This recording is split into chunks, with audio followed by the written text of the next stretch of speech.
Hey Drop, welcome to Horsehead Bookends for another Gaming Friday. Today I have two videos for you.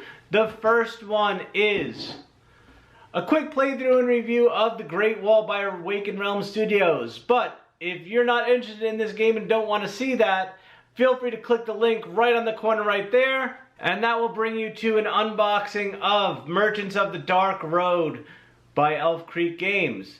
Otherwise, if you stick around here, we're going to talk about Great Wall. The Great Wall by Awaken Realms Studios is a 1-2-4 player worker placement tower defense style game where you are to build your armies and stop the incoming hordes from destroying your city. You place your clerics in certain locations on the board, and once that location activates, you will either get resources or build armies or construct new walls, construct barricades, things like that. You could also get different advisors too.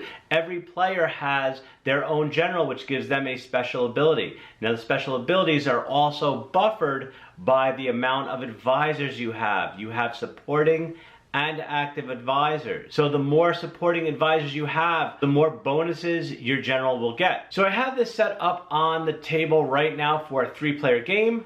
Let's go check it out. Now, I am not going to teach you how to play the game. There are tons of videos online that can do a way better job of what I can.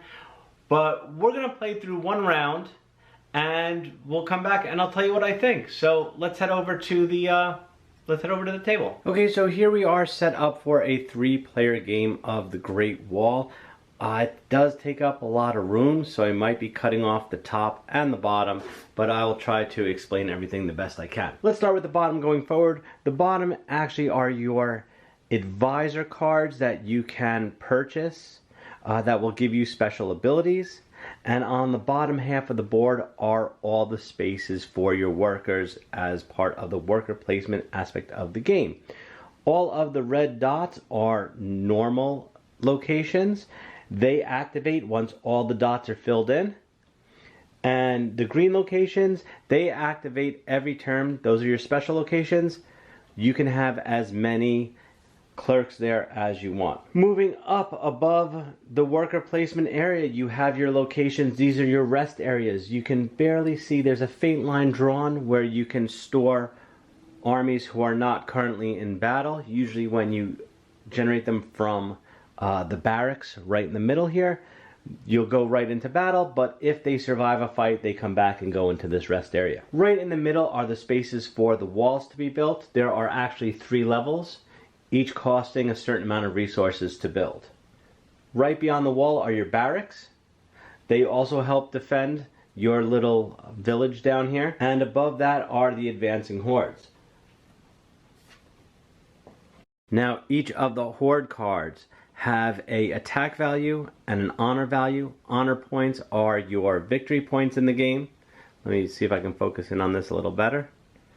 Okay, here's their attack value.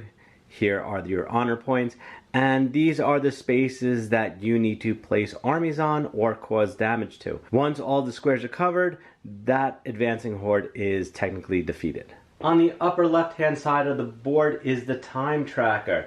It tells you how many hordes get added to the advancing horde part of the board, and it also tells you how many of the soldiers get killed after battling the hordes.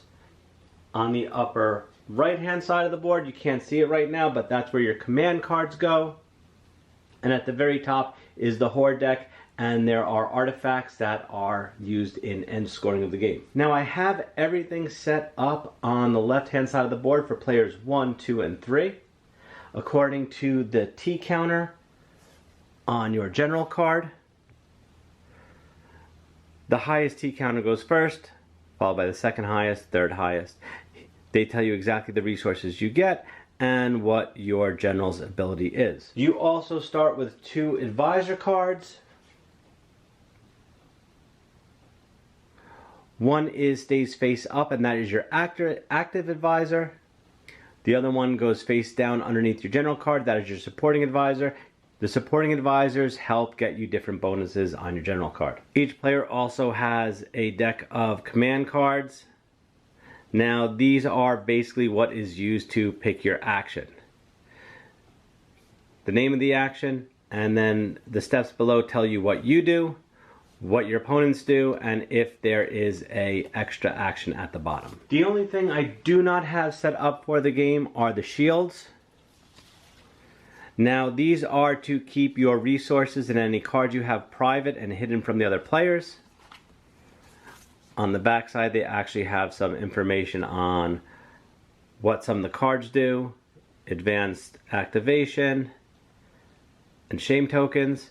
Now I didn't set these up because I really don't need to hide from myself what I have because I'm going to see it. So the way this is going to play out, whoever is the first player, and right now it's red, blue, then yellow, according to the T count, I will actually pick red starting card, and for the other players I will randomly select a card, then I will select the order of how they get played. And here, I didn't mention this before, here are your clerks.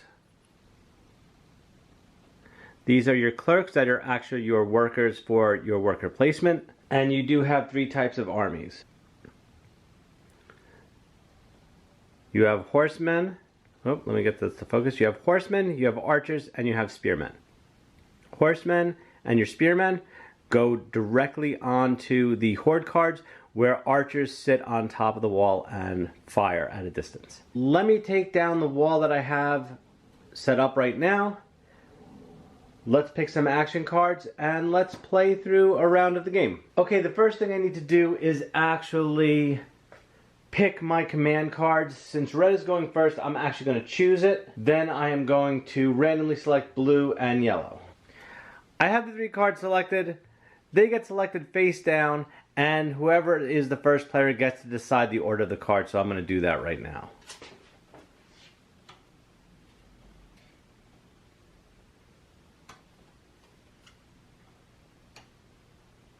Alright, so the action cards have been selected, and we're going to start with the red player since theirs is first, blue is second, and yellow is third. It's kind of actually in the order of the tea house, red, blue, and yellow. So let's play through the red. Red selected work harder. Now it says move each of your clerks to any location. So I'm going to do that now. And then the other players move up to 2 to any 2 locations. Since it's the activation step, the red player does have a card that gets them a free clerk from the Emperor's Embassy. So I'm going to take that now as I am placing my clerk. So instead of the starting 5, I get to start with 6.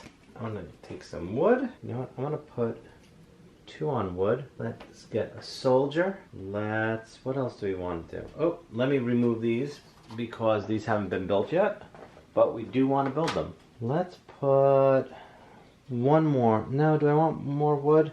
No, let's do a stone. One thing I didn't mention when I was talking about the setup is next to all of these locations there are shame tokens. If you get a shame token, that will reduce your number of victory points or honor points at the end of the game. You can pay 2 chi to remove them. But what will happen is you will get a shame token if there is only 1 type of clerk here. So if the other players don't add clerks to these locations, I will probably get a shame token. Same with the barracks. You need to have more than 1 player playing in that location.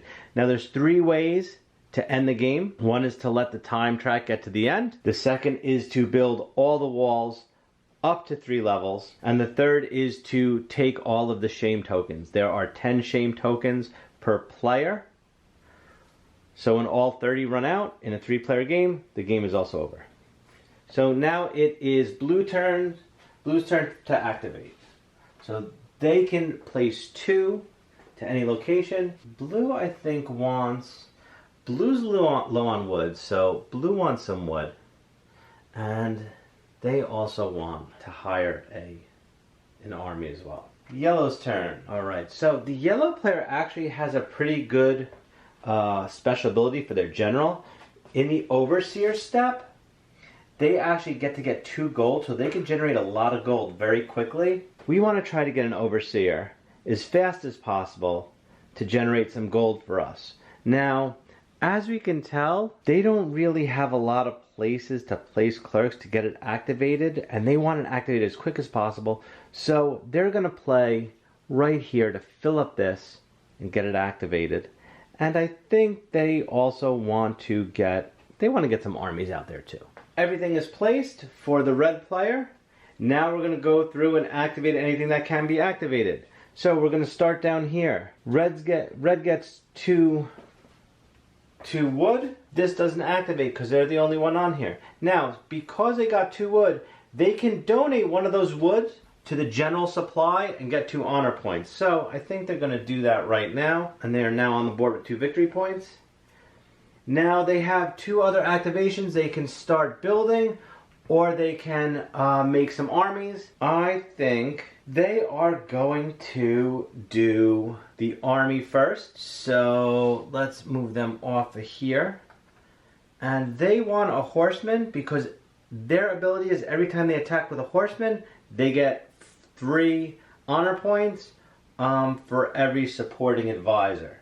So let's do that right now. That costs 3 gold and 1 wood. And the horseman is going to go right out. I think we're going to take on the spies.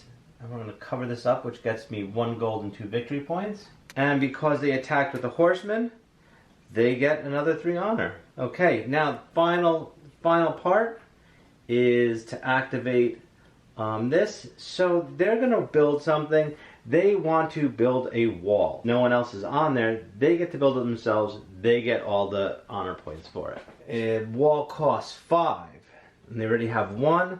So they need to pay 4 more. So they're going to pay 2 more wood, 2 more stone. And they are building the first wall right there. And they get 5 victory points for that. Red is completely done with their activation. Now it is time for blue to activate. Since this was all full, they get 1 wood, and they want to get some armies out there. For blue, their special ability is every time that they hire someone, every time they hire a soldier, for each soldier, for the total number of soldiers they hired, I can reduce the cost by 2 per supporting advisor. So I think blue is going to send out a horseman too, because they can do some extra damage with a horseman for their active advisor. Horseman costs 3 gold and 1 wood, but they can reduce it by 2, so they're going to pay 1 gold and 1 wood. Get the horseman. They get 2 victory points and a chi. Let me remove that clerk. And every time I attack with a horseman, I can pay 1 additional chi to do 2 additional damage to the same one. So I will pay an extra chi and do 2 damage. So the spies are kind of taking a bit of a beating right now. Alright, so now it's yellow's turn to activate. They will take this and they will get their wood. And they want to pay for an overseer. So they will be paying their 2 chi. Now an overseer is one of your army guys that will go there, and during the overseer income phase, they will be getting another wood, and they will also be getting 2 gold as per their general's special abilities. So that's done. Now they want to set up for an army. So let's see what they're going to do. They don't have many victory points. I think that they can't build an archer, but they can build a spearman for 2 stone and 1 wood, and they're going to put the spearmen out on this second one right here and get 2 victory points, so they are on the board as well. So that was the command for the red player. Now it's time to move the command for the blue player. And once the command is used, there's a discard pile right up here. Now you can take them back at the very end, but you don't get any honor points, or you can leave them there and collect honor points for not taking them back. So blue is now raised banners. Move up to 3 of your clerics to any location. For each despotism, I can move 1 additional. So blue gets to move 4. Other players can move 2 to any 2 locations. And during this activation step, each of my clerks in the barracks count as 2. And I get to ignore the shame penalty, which is pretty good. Alright, so blue is putting 4 out on the board. So we're going to do that right now. I think blue wants to get some Blue wants to get some stone. Blue wants some... Blue wants another army. They definitely would like to buy another clerk. Now let's get another stone and get that activated right now. Okay, so now it is, since blue went at yellow, it's yellow's turn. Yellow gets to do 2 in 2 different locations. Yellow kind of wants to move up. Yellow needs some more chi because they're out. And red gets 2. They could use some lumber. They need some more lumber too. Okay. Activation is, I guess that's the part of the command step, placing them. So now's the activation step, which we're going to go through and activate everything. Since red is still the first player, they're going to activate first. Empty, doesn't get activated. Okay, this gets activated. They get 1 stone. That's not activated, and red has no other things on the board, so their activation step is done. Blue activates now.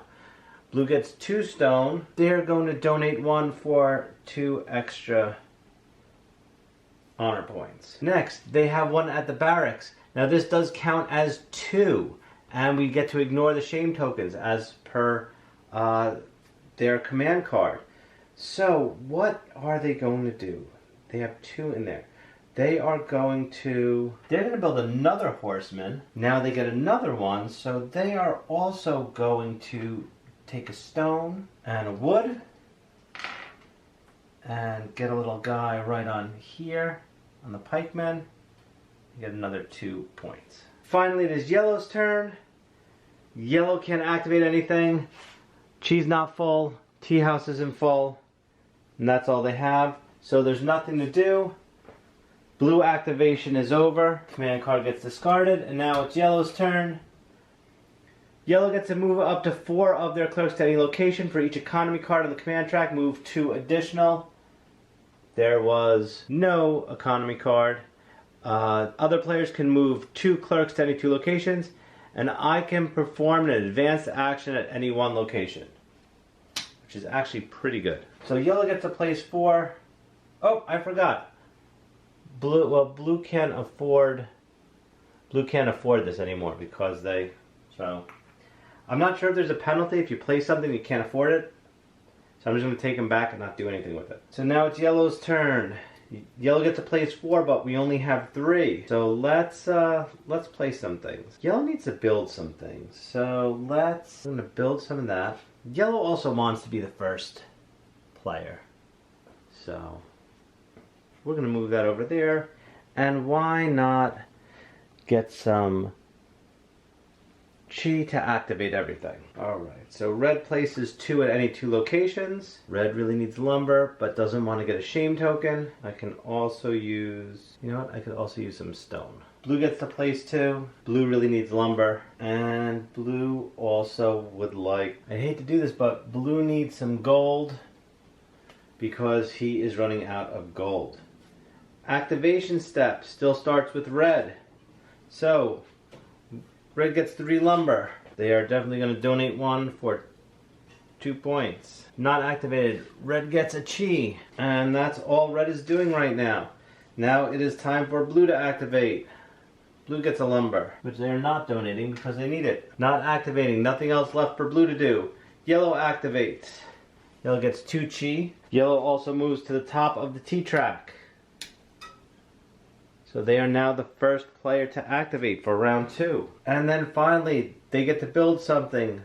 They are also going to build a wall in the second spot, which is going to cost 5. But we already have, there's already 2 resources in there. So 2, 3, 4, 5. And they're going to put that right there. And now yellow gets 5 victory points. 1, 2, 3, 4, 5. We are now done with the fall phase of the game. Did not mention before, the game goes through 4 seasons, spring, summer, fall, and winter. But on the first round, you do start in the fall. Now is the first turn for winter is the firing phase. Well, actually, we didn't do the, after the activation step, it is the Horde defeat check step. And as you can see, the spies over on the left have been defeated. So there are a couple rules when we defeat the hordes. Everyone gets 2 victory points for each army they have on the Horde. So red gets 2, blue gets 4. Now we clear the card, and whoever had the most armies on there gets to claim the card. Now it looks like blue had more armies, so they get to claim the card, and the honor points for it get scored at the end of the game. Also, now we have to resolve killing the armies. Based on the track right here, we're at 1, so that means 1 army actually comes back to your hand in front of you, so you can use it again. So red has 1 army, so they die. However, I'm playing Withdrawal, which is a tactic card. So I get to play when one of my armies is killed. I get to save one of them. So he goes back to the rest section behind the wall. For blue, nothing really happens because I can't save him. So 1 dies and 1 goes back to the wall. Now we're entering the firing phase. Now this is usually what happens if I had archers on the walls. There's no archers, so no one fires. Now we have the assault phase. This is when the Horde is attacking. We have to calculate the offensive power versus the defensive power. So does anything happen? In here, there's no Horde. Nothing happens. So we're good. In here, 6. We have 8, 9, 10, 11, 12, 13, 14. Nothing really happens. Here, 6, 6. We're good with that too. So nothing, there was been no assaults. Well, actually 6. We have 2, 4, 6. These barricades get defeated, so they can get taken off. These barricades get defeated, they can be taken off. So we have resolved any assaults, and now we have to discard all barricades, so even though no one attacked these have to go too. Still moving down for the winter, end game check. Nope, we're not anywhere by the end game. And we go into the spring phase. Spring phase, we advance the time track by 1. We place new Horde cards. How many we place? Just 1. That goes right here. We refresh the advisor track. These 2 advisors get discarded. Everything moves down, and we get 2 new advisors. And that's the end of spring. Into summer, overseer income. So what do we get? We get 1 wood. We also get 2 gold because of their ability. We can discard any shame tokens we have, which we don't have any right now. All of these command cards have been discarded now. If we want to take them back, we can. Otherwise, everyone gets 2 honor points if we leave them there. I think everyone's leaving them there, so 1, 2, 1, 2, 1, 2. Everyone gets 2 honor points. So now we start the fall again, where we choose the command cards in play. So that was 1 full round of the game. Let's head back to the office and talk about it. Well, there you have it. That was The Great Wall by Awaken Realms Studios. Now, this is actually the 3rd time I filmed this video because the prior 2 times I messed up the rules so badly, I actually really didn't enjoy the game. Now, if you watch any of my other videos, you know that I am a huge fan of worker placement style games, but I am not a big fan on tower defense style games. These combine both. It's put out by a company that I really like. I played Nemesis and I love it. I've played Lord of Hellas and I love that as well. So when I backed this, I thought it was going to be more of a worker placement, but it actually does split the gaming between the worker placement and the tower defense, and it actually does a pretty good job of it. I did enjoy it. If you don't like either one of those games, I would probably not recommend this at all. Otherwise, I would definitely check it out. The miniatures are excellent. The gameplay is very smooth. Once you got the hang of some of the more complex rules, it was easy to play. One thing I didn't like was the rule book was a little confusing. It wasn't very concise in what you had to do sometimes, and I wish there was almost like a player summary or an action summary that would help you out go through the seasons. There's one on the back of the instructions, but it doesn't quite explain some of the little things. And there are some little rules that you will forget, and especially the special abilities that your general does have. In playing this other times, not on camera, I did forget to take honor points or get extra resource or do certain things just because I forgot that was part of my active advisor's ability or it was part of my general's ability. So my biggest complaint, and I'm going to put this box down and I'm going to show you, is in the actual wall pieces themselves. This is what they look like. They're a cardboard piece, but the cardboard doesn't fit together very tight, and once assembled, they don't go back in the box. Now, this is a big pet peeve of mine, especially actually for multiple reasons. One, your game is called The Great Wall. There's really nothing great about this. This is very mediocre, especially when you had some amazing mini sculpts, and it's actually falling apart in my hands as we talk. You had some great mini sculpts, and even with the extra expansions, some of the sculpts were great. You had ladders that looked amazing. There was ballistas that looked terrific. But this is very disappointing. They should have did something better. If they planned on sticking with cardboard, I would have made it, I guess, a little tighter. Otherwise, they should have made room in the main box to keep these walls. The same go for the barricades. They're just very cheap, and they tend to fall apart. Still, they don't fit in the box, and I don't want to have to take both of these apart and reassemble them every time I play the game. Other than that, I really enjoyed the game. I want to get some more plays in and see how it really plays at higher player counts, 3 and 4 player. I think there's a 5 player as well.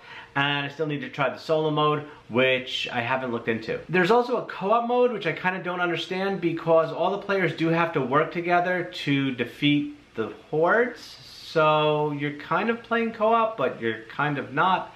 I have to look into the co-op rules and see how they work as well. So if you like the video, please give it a thumbs up. Also, please don't forget to click on subscribe and the notification bell. You get notified anytime I upload a new video. Any questions or comments, feel free to post them below, and I'll get back to you as soon as possible. Otherwise, talk to you later.